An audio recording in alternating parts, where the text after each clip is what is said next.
안녕하세요. 디파이 농부 조선생으로 이제 활동하고 있는 조동현이고요. 저는 이제 블록체인 이 시장의 전업으로 이제 일을 시작하기 전에 증권사에서 오랫동안 좀 일을 했습니다. 그래서 KT부터 대신증권, NH투자증권에서 투자은행에서 이제 매니저로 이제 활동을 하다가 2021년부터 이 블록체인 시장의 이제 기술과 트렌드, 기술이 조금 궁금해서 좀 전업으로 이제 시작을 하게 됐고요. 현재는 이제 국내, 해외 리서처로 이제 활동하고 있습니다. 많은 이제 분들께서 이제 알트코인 시장이 언제 오냐, 그리고 우리가 상승장에 돌입하면 이제 큰 돈을 벌 수 있는데 이런 것들이 언제 오냐라는 질문을 많이들 하세요. 근데 전 개인적으로 생각하기에 이번 어떤 사이클은 좀 다르다라고 생각을 하거든요. 지난 이제 사이클을 돌아보면 2021년부터 2022년까지 조금 이어졌었죠. 그때 당시는 경기도 굉장히 좋았고요. 모든 자산이 가격 상승을 동반했던 그런 시장이었습니다. 즉 소매 투자자들의 투자가 굉장히 이제 활발했던 시기예요. 근데 2023년도 이제 말부터 시작된 이 상승장 자체는 그때와는 조금 다른 모습을 좀 보이고 있어요. 대표적으로 일단 소매 투자자들이 투자할 여력이 많이 없어지고 있고요. 그다음 블록체인 시장 자체도 개인 소매 투자자보다는 기관 투자자들의 이끌어가는 시장으로 좀 변했습니다. 그러다 보니까 앞으로 유망한 알트코인 자체도 기존과는 좀 달라질 거라 생각을 좀 하고 있어요. 2021년부터 2022년도에 가장 핵심 키워드 자체는 아마 여러분들도 기억하실 건데 대부분 메타버스나 NFT였습니다. 그리고 이제 그것을 활용한 게임들이 이제 곽광을 받았었고, 그때 당시만 하더라도 이제 벤처 캐피탈들이 이런 미래 산업이라고 생각하는 이 메타버스나 이 NFT 그 시장에 엄청난 많은 투자를 했었거든요. 근데 이게 한 3, 4년이 지난 지금 돌아보면은 사실 그때 우리가 바라봤던 미래 자체는 좀 틀렸었다라고 말씀드릴 수 있고, 그러면 이번 어떤 시장에서 기관 투자자들이 어떤 것을 좀 보고 있나라고 보면 바로 이제 스테이블 코인 시장의 이제 성장과 그다음에 디파이라고 하는 새로운 시장에 굉장히 이제 집중을 하고 있습니다. 근데 이 스테이블 코인과 이 디파이는 굉장히 밀접한 관계예요. 이제 기관 투자자들이 이제 미국에서 이제 스테이블 코인 법안이 통과돼가지고 기관 투자자들도 스테이블 코인을 발행할 수 있는 시장이 이제 오게 되면요, 그 스테이블 코인을 활용할 수 있는 기관들이 이제 투자 목적으로 활용할 수 있는 길이 열리는 거거든요. 그럼 이제 스테이블 코인으로 할 수 있는 것들이 뭐가 있냐라고 했을 때 대표적으로 이제 탈중앙화 거래소에서 스테이블 코인을 예치하거나 유동성 공급해서 이자를 따박따박 받을 수 있어요. 근데 그 이자가 이제 오는 원천도 사실 미국 국채 이자에서 오는 것이거든요. 그래서 오히려 이 MMF 같은 이 머니마켓 그 상품처럼 이제 활용할 수 있을 거라 저는 생각을 하고 있습니다. 그렇기 때문에 이번 어떤 사이클에서 우리가 유망하게 봐야 될 그런 코인들은 사실 디파이 관련된 코인들이다 라고 좀 말씀드릴 수 있을 것 같습니다. 대표적으로 최근에도 굉장히 많은 상승을 했던 이제 이더리움의 디파이인 이제 메이커 다오라는 것이 있고요. 또 은행처럼 자금을 빌려주는, 예를 들어서 여러분들이 갖고 있는 이더리움이나 비트코인 같은 것을 담보로 해서 담보 대출을 해주는 디파이 프로젝트가 있거든요. 한국에서는 에이브라고 많이 알려져 있는 그런 코인인데 이런 것들이 앞으로 계속적으로 성장 가능성이 있습니다. 일단 이더리움, 솔라나, 리플 주요 어떤 알트코인의 이제 상승 배경이 좀 많이들 궁금하실 건데, 사실 이더리움 자체는 상승보다는 많은 하락을 좀 동반했었습니다. 이더리움부터 한번 살펴보면 이더리움이 왜 하락했을까 한번 여러분들이 좀 궁금해 하실 것 같은데, 그 이유는 굉장히 단순했어요. 이더리움은 오랫동안 여러 투자자들의 사랑을 받아왔고, 어떤 블록체인 시장에서 스마트 계약이라고 하는 혁신적인 기술을 개발함으로써 블록체인을 활용한 여러 가지 어떤 상품들을 만들 수 있는 근간이 좀 됐었거든요. 근데 이렇게 사랑받던 이더리움이 오래되다 보니까 이더리움 재단이라고 하는, 즉 이더리움을 관리하는 이 재단이 굉장히 투명하지 못한 상황에 이르게 되었습니다. 굉장히 많은 리서처와 개발자들이 일을 하고 있고, 또 더 나아가서 그 사람들의 어떤 운영비를 충당하기 위해서 이더리움을 계속적으로 팔았던 것이거든요. 이더리움 재단이 갖고 있는 이런 트레저리를 살펴보면 이더리움이 99%입니다. 그러다 보니까 매년 2천억이 넘는 비용을 사용하는데 있었는데 그것을 충당하기 위해서 이더리움을 계속적으로 매도할 수밖에 없는 상황이었거든요. 그러다 보니까 이제 이더리움에 초기 투자했던 사람들도 굉장히 불만이 많아지기 시작한 거죠. 이더리움 네트워크에서 나오는 수수료를 사실 이더리움을 소각해서 가치를 계속적으로 올리려는 사실 하나의 이제 네트워크이기 때문에 사실 이더리움 재단도 할 수 있는 방법이 많이 없었거든요. 그러다 보니까 결국 이런 어떤 이해관계의 불이치 때문에 많은 사람들이 이제 투명한 운영을 해야 된다라고 이제 목소리를 올렸었고, 그런 것들이 되지 않아서 사실 $1,700까지 이제 하락했던 것입니다. 근데 최근 들어서 이더리움 재단이 그 자신들의 운영 계획을 투명하게 관리를 하겠다라고 공지를 했거든요. 그것을 살펴보면요, 이더리움이 앞으로는 매 5년 동안 이더리움 재단이 갖고 있는 이 트레저리에 있는 자금 중에 5%만 사용하기로 했어요. 그러다 보니까 앞으로는 재단이 계속적으로 매도하는 물량도 줄어들 것이고, 또 이더리움 네트워크 위에서 더 많은 어떤 금융 거래들이 일어나게 되면 수수료가 이제 발생돼서 그 수수료를 소각해갖고 이더리움 가격을 올릴 수 있거든요. 이런 기대감 때문에 최근에 많은 상승을 했던 겁니다. 근데 이더리움 ETF가 2024년도에 나왔을 때 당시만 하더라도 사람들이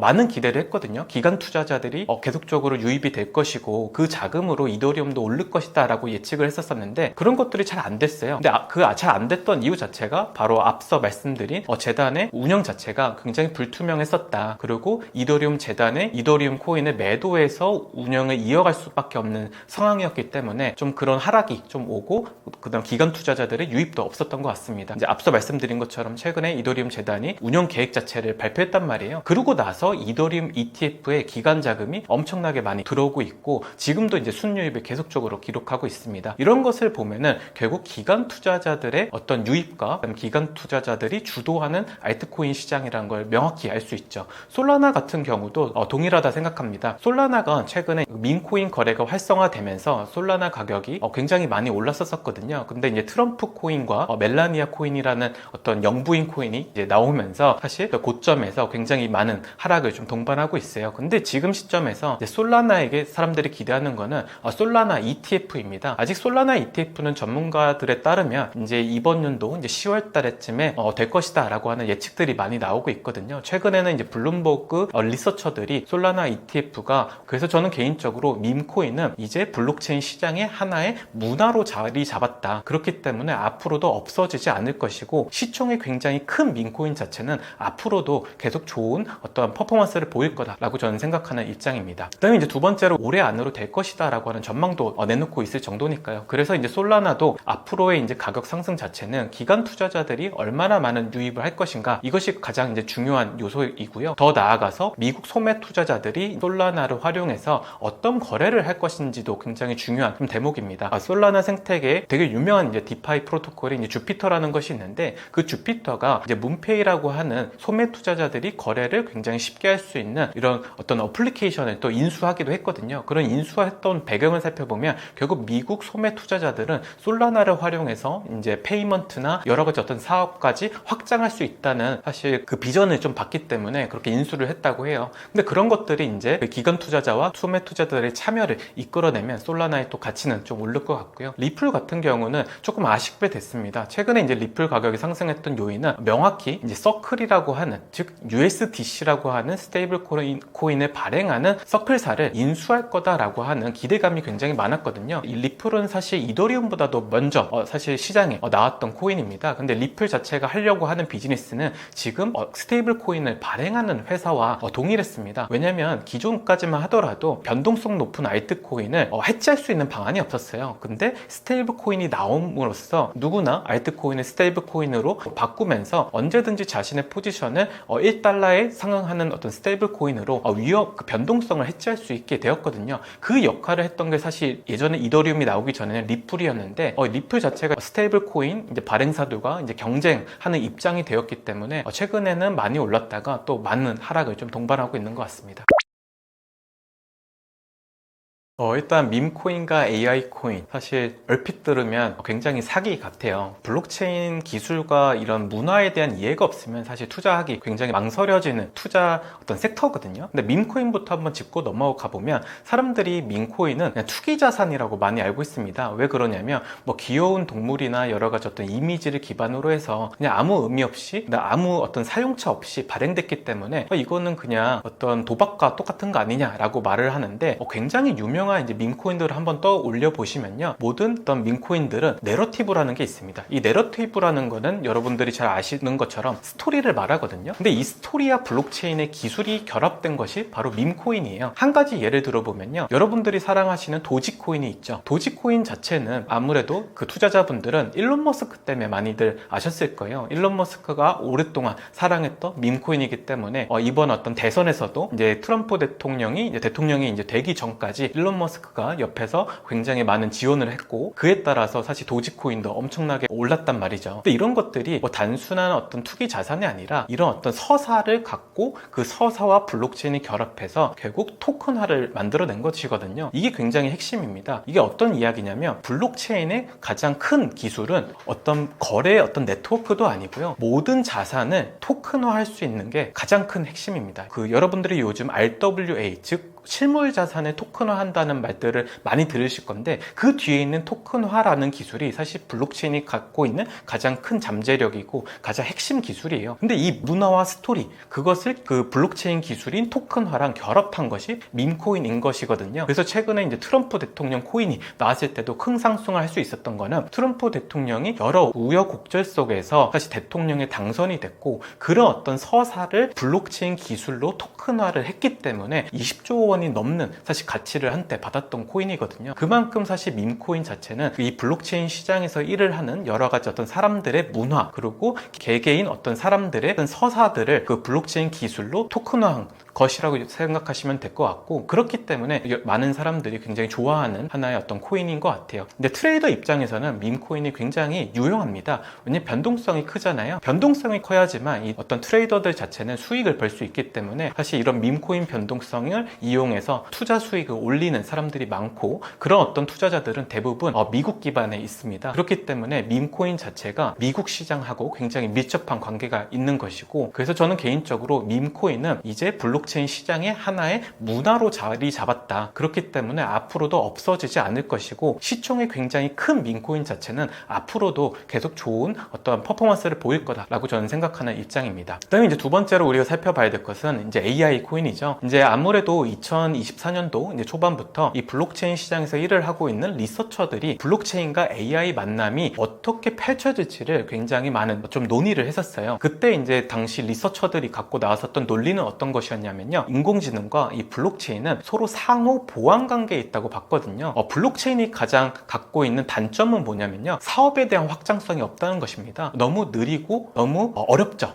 그렇기 때문에 사업에 적용을 못하는 것이 굉장히 많이 사실 단점으로 지적이 되고 있는 것이거든요. 그 반면에 그 어떤 블록체인이 갖고 있는 가장 큰 장점은 보안성이 굉장히 높다는 것입니다. 비트코인이나 또 이더리움 같은 경우는 굉장히 탈중앙화되어 있고, 그렇기 때문에 네트워크의 보안성이 굉장히 좋거든요. 그러면 다시 돌아가서, 그러면 인공지능이 갖고 있는 장단점은 무엇이냐? 인공지능이 갖고 있는 명확한 단점은 보안성이 약하다는 거예요. 여러분들이 그 챗GPT로 여러 가지 어떤 그 인공지능을 통해서 인사이트를 끌어내시는데, 그런 이 데이터 자체, 학습시키는 데이터 자체가 공공재처럼 사실 사용되다 보니까 굉장히 보안성에 취약이 있거든요. 대신에 이제 AI 인공지능 기술 중에 가장 큰 장점은 뭐냐면, 바로 사업 확장성이 굉장히 뛰어나다는 것입니다. 지금도 사실 챗GPT로 여러 가지 사업이 만들어지고 있잖아요. 그래서 블록체인과 AI, 즉 인공지능의 만남이 상호 보완 관계에 있기 때문에 굉장히 파급적인 효과를 낼 것이다 라고 많이들 얘기를 한 것이고, 실질적으로 여태까지 이제 한 2년 정도 지났는데요. 이런 결합이 이제 2년 정도 지났는데 꽤나 많은 성과를 내고 있습니다. 대표적으로 성과를 낸 어떤 AI 코인 섹터 중에 이제 하나의 비즈니스는 바로 GPU 클라우딩이라고 하는 기술인데요. 이 GPU 클라우딩이 어떤 것이냐면, 최근 뉴스에서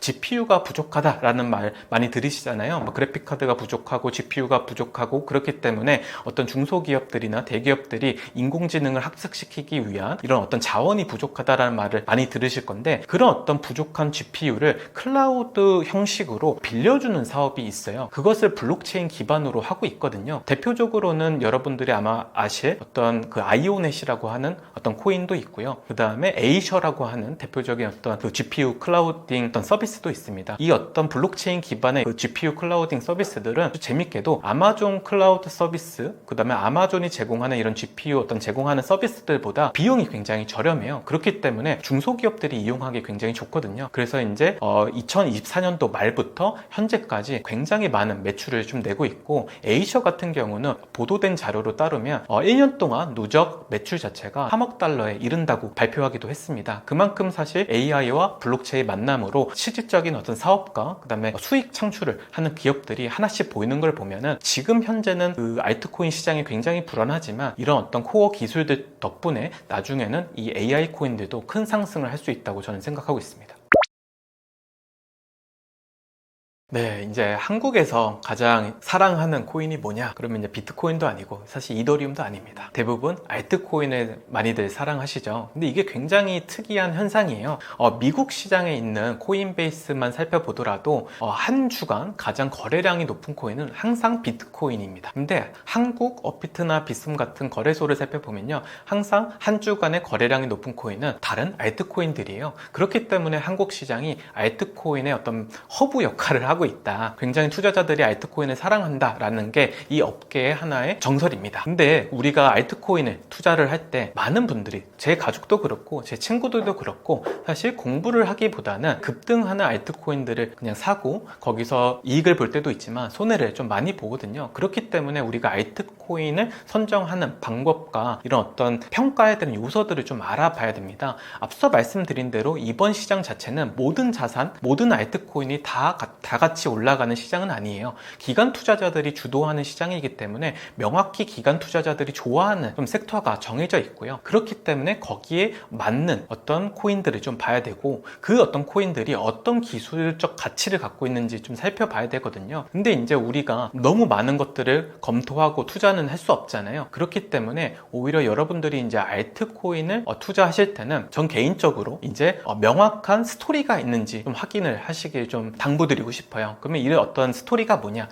앞서도 말씀드렸지만 디파이의 가장 많은 탈중앙화 금융에서 사람들이 알트코인을 거래할 때 가장 많이 사용하는, 그러면 거래소는 어디인지, 그러면 그 거래소는 어떤 기술이 있는지 우리가 파악할 수 있거든요. 좀 예시로 한번 설명을 드리면, 스테이블 코인 시장이 커질 거다, 기관 투자자들이 스테이블 코인을 발행할 거다, 더 나아가서 기업들도 스테이블 코인을 활용한 어떤 사업으로 진출할 거다라는 뉴스들을 많이 들으시잖아요. 그러면 이 스테이블 코인이 어디서 활용이 될 것이냐 라고 생각을 하면 두 가지 어떤 좀 기술을 떠올릴 수 있습니다. 하나는 이제 그 디파이 거래소를 떠올릴 수 있고요. 하나는 은행같이 대출을 해주는 서비스를 좀 생각할 수 있거든요. 결국 스테이블 코인이 발행이 되면 어딘가에 사용이 되어야 되고, 투자자들이라고 하면 그 스테이블 코인을 이용해서 다른 투자를 해야 되거든요. 그러면 그것을 했을 때 여기서 가장 큰 핵심 기술은 뭐냐라고 하면 스마트 계약입니다. 그럼 스마트 계약은 사실 이더리움이 갖고 있는 가장 큰 장점이기도 하고요. 그리고 이더리움 그 스마트 계약 기반으로 가장 큰 디파이 시장을 갖고 있는 게 이더리움이거든요. 그러면 이더리움 생태계 내에 스테이블 코인을 활용해서 이 높은 이자를 추구할 수 있는, 기관 투자자들이 높은 어떤 수익을 추구할 수 있는 그런 어떤 프로토콜이 뭐가 있는지, 그리고 그 프로토콜이 발행한 알트코인이 뭔지를 우리가 확인하면은 이 기술적인 부분과 시장의 어떤 스토리를 결합해서 투자를 할 수 있거든요. 한 가지 예를 들어보면, 최근에 메이플 파이낸스라고 하는 굉장히 중소 어떤 알트코인이 시장에서 50% 정도 급등을 했었습니다. 근데 메이플 파이낸스가 만든 이 실업이라고 하는 알트코인 자체는요, 2022년도에 출시돼가지고 굉장히 큰 하락을 했던 코인이에요. 근데 이 사람들이 사실 그 큰 하락을 했을 때는 신용 대출을 해주는 하나의 플랫폼이었거든요. 근데 2022년도에는 사실 제도적인 게 개선되지 않고 제도적인 것이 완비되지 않는 상태에서 너무나 많은 이런 투자사들, 그 다음에 이 블록체인 투자사들한테 대출을 해줘가지고 2022년도 테라루나 사태와 이제 FTX 파산이 일어났을 때 그런 어떤 블록체인 기업들이 사실 파산하면서 신용대출을 회수를 못했어요. 그렇기 때문에 최근 들어서, 그렇기 때문에 이제 토큰 하락이 이제 굉장히 컸었는데, 최근 들어서는 상황이 많이 바뀌었죠. 이제 미국에서는 명확한 제도를 만들고 있고, 특히 디파이 관련돼서는 유럽에서 만든 미카라고 하는 법안을 채택해가지고 지금 미국 규제 하나의 프레임워크를 만들고 있거든요. 더 나아가서 스테이블 코인 지니어스 액트 같은 것들도 나오고 있잖아요. 그래서 결국 제도적인 게 완비가 되고 있고, 또 이것을 투자하는 기관 투자자들이 새로 생기고 있고, 그래서 그래서 여기서 사실 메이플 파이낸스가 좀 한 가지 투자 아이디어를 얻었던 건 뭐냐면 바로 담보대출이었습니다. 사람들이 비트코인은 계속적으로 갖고 하고 또 이더리움을 또 활용하거나 솔라나를 활용해서 높은 어떤 수익을 추구하려는 것들이 명확히 보였거든요. 그렇기 때문에 기존에는 신용대출이었지만 담보대출로 전환하면서 수수료 수익을 많이 만들어냈거든요. 그래서 이제 1년 동안 매출을 200억에서 300억이 넘는 순이익을 내므로써 다시 재평가 좀 받기 시작했습니다. 이런 어떤 예시처럼 결국 알트코인은 기저에 있는 하나의 기술과 시장의 어떤 제도적인 어떤 환경, 더 나아가서 이 시장 참여자들이 누군지가 사실 결합이 돼서 지금 알트코인들이 상승과 하락을 하고 있는 거거든요. 그래서 여러분들이 사실 알트코인 투자할 때는 이런 어떤 제도적인 면, 그다음에 시장 참여자들이 누구인지, 그리고 어떤 기술을 갖고 있게 이 기술이 다른 알트코인보다 우위에 있는지 아니면 그 열위에 있는지를 꼭 판단하셔가지고 좀 투자를 해야지 좋은 성과를 얻으실 수 있는 시장으로 변했다. 즉 예전에는 누구나 돈을 벌 수 있는 시장이었지만 현재는 누구나 돈을 벌 수 없는 시장으로 변했다라고 좀 말씀드릴 수 있을 것 같아요. 비트코인과 알트코인은 너무나도 다른 투자 어떤 속성을 갖고 있는 것 같아요. 비트코인은 가치 저장 수단으로서 지금 대두되고 있는 거죠. 이 가치 저장 수단이라고 하면은 결국 인플레이션 해지가 되거나 아니면 사람들이 계속적으로 이 우상향할 것이라고 하는 믿음, 그리고 법정 화폐를 어느 정도 대체할 수 있다고 하는 이런 믿음이 사실 가치 저장을 하는 거거든요. 그렇기 때문에 이제 금처럼 디지털 금으로서 이제 비트코인이 계속적으로 많은 사랑을 좀 받고 있는 것인데요. 근데 알트코인은 오히려 어떻게 활용하는지가 굉장히 중요한 자산이에요. 알트코인 자체는 비트코인처럼 가치 저장 수단으로서 사용될 수도 없을 뿐더러 사실 이것을 활용해야지만 좀 되는 입장이거든요. 그래서 어떻게 보면 비트코인과 이더리움 그리고 알트코인은 서로 좀 다른 속성을 좀 갖고 있다 좀 생각을 해야 되고요. 비트코인 같은 경우는 이제 디지털 금 내러티브를 갖고 있기도 하고 많은 어떤 기업들이 계속적으로 자신들의 어떤 주가를 부양하기 위해서 이 비트코인을 계속 매수하고 있거든요. 그렇기 때문에 개인적으로는 알트코인 대비해서 리스크가 굉장히 낮은 수준이라고 말씀드릴 수 있을 것 같아요. 근데 알트코인 자체는 변동성이 워낙 심합니다. 왜냐하면 이제 유동성 자체가 받쳐주는 알트코인들은 별로 없거든요. 그러다 보니까 이 알트코인은 여러분들이 국내 주식시장에서 스몰캡 투자를 한다는 마음으로 좀 접근을 하셔야 돼요. 우리가 생각해보면 스몰캡 투자를 할 때 가장 중요한 건 어떤 겁니까? 바로 물론 이제 실적 기반도 있겠지만 사람들의 관심이 높고 그 다음에 서사가 있어야지 사람들이 많이 참여를 한단 말이에요. 우리가 전기차 시대가 도래할 것이다. 그렇기 때문에 배터리 관련된 주식들이 앞으로 좋은 성적을 거둘 것이다. 그렇기 때문에 몇 년 후면 실적이 개선돼서 더 큰 가치를 받을 것이다 라고 하는 서사가 있었기 때문에 이 배터리 강국으로서 굉장히 소부재나 여러 가지 배터리를 만드는 기업에 투자를 했었잖아요. 그런 것처럼 알트코인도 앞으로 제도적인 게 개선되게 되면 어떤 것들이 사실 각광받을지, 스테이블 코인이 활성화되면 어떤 알트코인이 좀 수혜를 받을지, 이런 어떤 서사적 측면으로 접근해야지만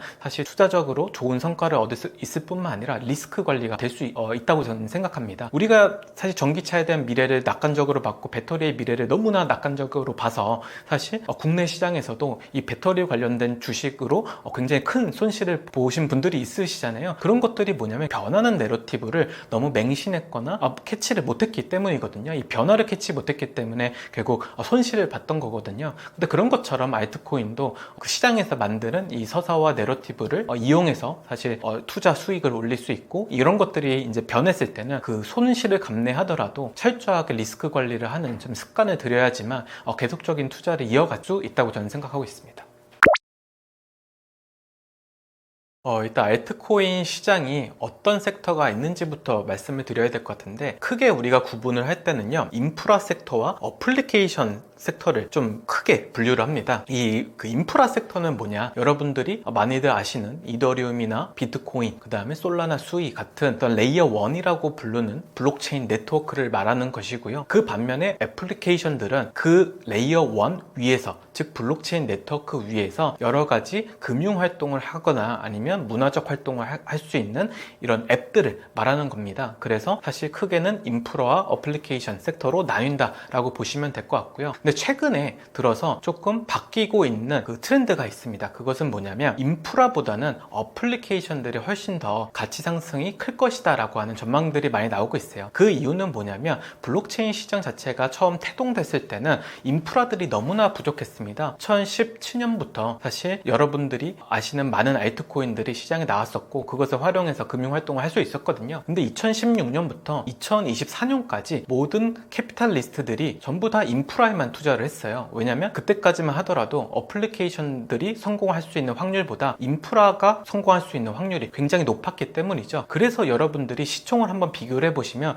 대부분 큰 시총을 갖고 있는 코인들은 전부 다 이 인프라 섹터 쪽에 많습니다. 근데 인프라 섹터가 최근에 너무 과대평가되고 있다는 목소리들이 나오고 있어요. 아무래도 레이어 1 같은 것들이 시장에 나오게 되면은 조단위 밸류에이션을 받게 되거든요. 근데 이런 것들이 2024년까지만 하더라도 하나의 블록체인의 문법이었어요. 레이어 1은 이더리움과 비교했을 때 어느 정도 시장 점유율만 가져갈 수 있으며 적어도 조단위 어떤 기업 가치를 받을 것이다 라고 생각을 단순히 했거든요. 그렇기 때문에 사실 벤처 캐피탈리스트들만 돈을 벌 수 있는 시장이었습니다. 근데 최근 들어서는 이런 인프라들이 포화 상태가 되다 보니까 서로 경쟁도 해야 되고 더 나아가서 시장에 실질적으로 돌아다니는 자금들이 굉장히 제한적이다 보니까 이 인프라들의 사실 유동성이 분산이 되기 시작해서 사실 인프라들이 벌어들이는 수익이 급격히 감소하기 시작했었습니다. 사실 솔라나만 보더라도 지금 현재 굉장히 매출이 계속적으로 내려가고 있는 상황이거든요. 반면에 지금 매출이 가장 많이 올라온 섹터는 바로 어플리케이션 섹터예요. 여러분들이 2024년도 1월 달에 트럼프 밈코인이 나왔을 때 여러분들이 어디서 거래를 하셨을까요? 아무래도 여러분들이 거래소에서 거래를 하셨을 거예요. 이런 거래소도 어플리케이션 섹터에 들어가는 것들이거든요. 그러다 보니까 이런 어플리케이션들이 이제 주요 네트워크 위에 있는 어플리케이션들이 0 기준으로 해서 조단위 매출을 지금 내고 있습니다. 그래서 오히려 블록체인 인프라보다 어플리케이션들이 돈을 잘 버는 어떻게 보면 정상적인 상황으로 좀 옮겨가고 있는 거죠. 그래서 여러분들이 좀 집중해야 될 섹터는 이런 기존의 레이어 1들이 아니라 레이어 1, 레이어 2 같은 인프라가 아니라 그 위에서 자리 잡고 사업을 잘하는, 즉 캐시플로우, 즉 현금 창출 능력이 좋은 이런 어플리케이션에 투자를 해야 된다는 거죠.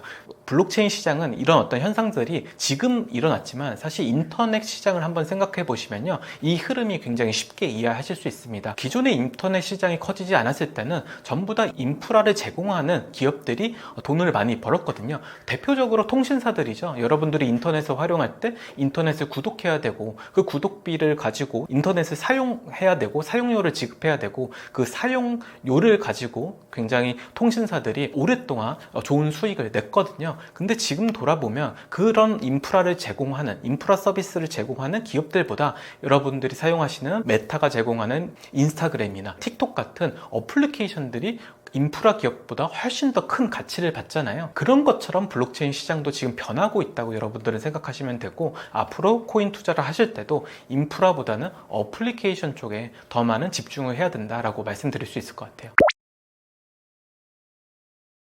AI와 블록체인이라는 이 키워드가 최근 이제 투자 시장에서 많이들 언급되고 있죠. 그래서 이제 AI와 블록체인의 융합이 어떻게 일어날 것이다. 그리고 그런 어떤 융합 속에서 가치를 받는 코인들이 이제 부상할 수 있을까? 이런 것들이 많은 좀 궁금증이실 것 같아요. 근데 2024년부터 사실 인공지능과 블록체인이 서로 상호 보완 작용을 해서 더 커질 거다라고 많은 리서처들이 보고서를 내기도 했었거든요. 그것을 좀 살펴보면은 AI와 블록체인은 상호 보완 관계이기 때문이에요. 블록체인의 가장 큰 장점은 보안성이 높다는 것이고, 단점은 사업 확장성이 없다는 것이거든요. 여러 사업에 사실 블록체인을 도입하려고 했지만 그것들이 잘 되지는 않았잖아요. 그런 걸 보면 사업 확장성은 굉장히 떨어지는 것 같아요. 하지만 비트코인이나 다른 어떤 네트워크들을 보면은 그 네트워크의 보안성 자체는 굉장히 높은 편입니다. 그 인공지능의 장단점을 한번 살펴보면 이 장점은 당연히 사업 확장성이 좋고, 지금 우리가 챗 GPT로 여러 사업을 만들고 있기도 하잖아요. 그런 것처럼 사업 확장성이 굉장히 큰 반면에 가장 취약점은 뭐냐면 데이터에 대한 보안성이 굉장히 떨어집니다. 여러분들이 이제 챗GPT에 여러 가지 질문을 던지시지만 그런 어떤 데이터들 자체가 프라이버시를 보장하지 않고 누구나 데이터가 공공재처럼 서로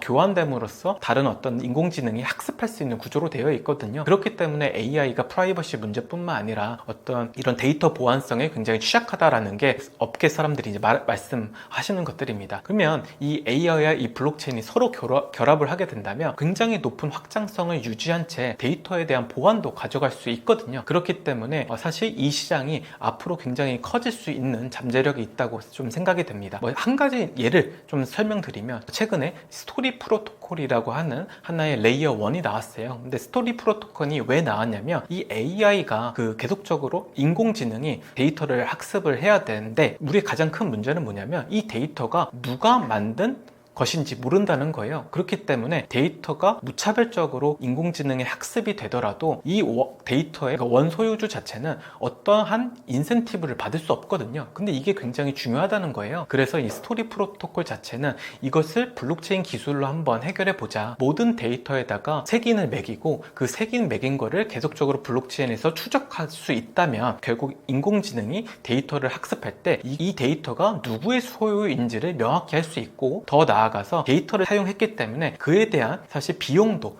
어떤 소유주한테 돌려줄 수 있다는 개념이거든요. 그래서 어떻게 보면 이 어떤 AI와 이 블록체인이 서로 상호 보완을 해서 어떤 블록체인 시장에 새로운 어떤 솔루션들이 계속적으로 나오고 있는 상황입니다. 레이어 1 코인들은 인프라 섹터에 있는 하나의 코인이고 밈 코인은 사실 또 다른 섹터입니다. 결이 조금 많이 좀 달라요. 인프라 어떤 코인들을 대표적으로 말씀드리면 비트코인 뿐만 아니라 이더리움, 솔라나, 그 다음에 수이 같은 코인들이 레이어 1 코인이고요. 밈 코인 같은 경우는 도지 코인이나 페페 코인, 더 나아가서 트럼프 코인 같은 것들이 이제 밈 코인입니다. 레이어 1 이런 가장 큰 특징은 뭐냐면 투자자들이 많이 사용한다는 것이에요. 이 어떤 블록체인 레이어 1 기반으로 수많은 어플리케이션들이 존재를 하거든요. 근데 그 어플리케이션을 사용할 때 기축 통화가 뭐냐라고 하면 대부분의 레이어 1 코인들입니다. 한 가지 예를 들어보면 이더리움 네트워크에서 여러분들이 금융 거래하기 위해서는 이더리움이 필요합니다. 수수료를 이더리움으로 지불하거든요. 그렇기 때문에 사실 기축 통화로서 많이 사용되는 코인들을 이제 레이어 1 코인이라고 생각하시면 되고요. 밈 코인들은 이제 사실 블록체인 기술을 활용한 그 블록체인 기술인 토큰화를 활용해서 이런 블록체인 시장의 문화를 토큰화한 프로젝트라고 설명드릴 수 있을 것 같아요. 한 가지 예를 들어보면 2024년도 1월 달에 시장에서 가장 뜨거웠던 밈코인은 트럼프 코인이었습니다. 트럼프 대통령이 이 대통령이 되기까지 굉장히 많은 그 우여곡절이 있었거든요. 그런 것들을 이제 기념하고자 사실 블록체인 기술 중에 가장 큰 핵심이 토큰화라는 기술을 활용해서 그런 어떤 서사를 밈코인화 시킨 거거든요. 그렇기 때문에 많은 사람들이 그 서사에 굉장히 공감하고 그 다음에 팬심이 되기도 하고 그래서 그 밈코인을 거래를 했던 거예요. 그렇기 때문에 사실 레이어 1 코인과 이 밈코인은 굉장히 큰 차이점이 있죠. 네, 실물자산 토큰화 같은 경우는 최근 이제 금융시장에서도 많이 언급이 되고 있습니다.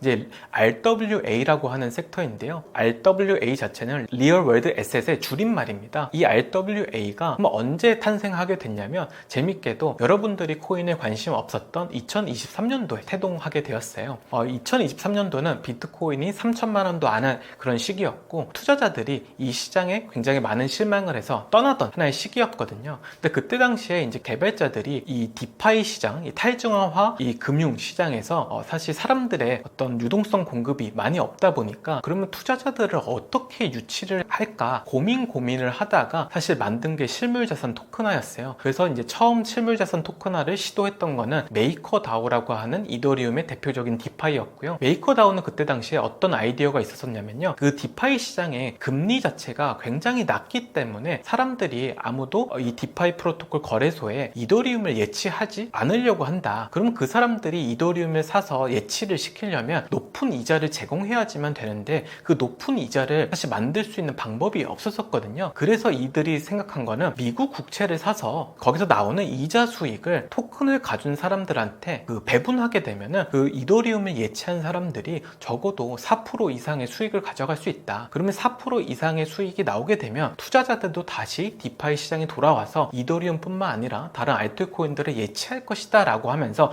굉장히 실험적인 하나의 시도였어요. 근데 재밌게도 2023년도 말에 미국 국채 금리가 굉장히 많이 올라가게 되었거든요. 그렇기 때문에 사람들한테 5%에 대한 고정 수익을 줄 테니까 다시 그 이더리움을 매수해서 이 디파이 시장에 예치를 하라고 하는 이런 어떤 그런 스토리가 만들어졌고, 그에 따라서 2시간 만에 2조 원 상당의 자금이 모이기도 했었습니다. 그래서 이제 실물자산 토큰화가 사실 이제 블록체인 시장에서 시작되게 된 거예요. 근데 최근에 실물자산 토큰화가 계속적으로 언급되고 있는 것은 기관 투자자들이 블록체인 시장에 참여를 했기 때문입니다. 기관 투자자들이 봤을 때는 2023년도에 메이커다오가 했던 국채를 토큰화 시켜서 다른 어떤 불특정 다수들한테 상품을 제공하는 모습들이 기존 자신들의 국가에 국한돼서 하는 것보다 훨씬 효율적이고 효과적일 것이라는 아이디어 때문이었거든요. 여러분들이 금융시장을 한번 살펴보시면요, 우리나라에서 나오는 금융상품은 대부분 우리나라의 투자자들만 이용할 수 있고요, 미국 어떤 시장은 조금 더 크지만 결국에는 자신들의 나라에서 만든 금융상품은 자신들의 나라에 있는 어떤 자국에 있는 투자자들이 많이 사용할 수밖에 없어요.